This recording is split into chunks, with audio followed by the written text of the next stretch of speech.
Prise peu après l'agression, cette photo révèle toute la violence du geste. Jeudi dernier, Patrice Malavo, garde-pêche du Doubs franco-suisse, a été violemment attaqué. Son agresseur est un agriculteur, il s'en serait pris physiquement et verbalement à lui pour avoir diffusé ces images. Datées de fin décembre, on y voit des traces d'épandage de purin sur sols enneigés, une pratique interdite.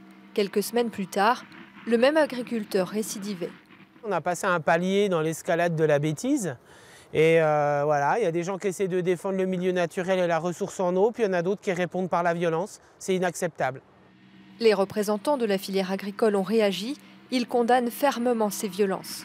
Il se fait déjà du tort à lui-même et il fait du tort à l'image de l'agriculture et à l'image des agriculteurs qui ont plus une aptitude d'être entrés dans un dialogue par rapport aux enjeux environnementaux et aux enjeux agricoles que de régler des problèmes avec ces points.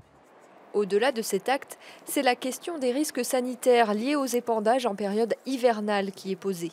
Pour les pêcheurs et défenseurs de l'environnement, la pratique devrait être totalement interdite. Il faut attendre que la végétation, elle pompe, qu'elle se remette en route.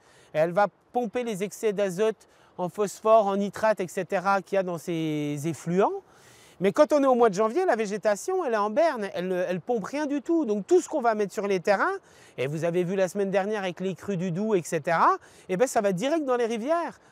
À la suite de l'agression, la victime et le préfet du Doubs ont déposé plainte. Une enquête est en cours.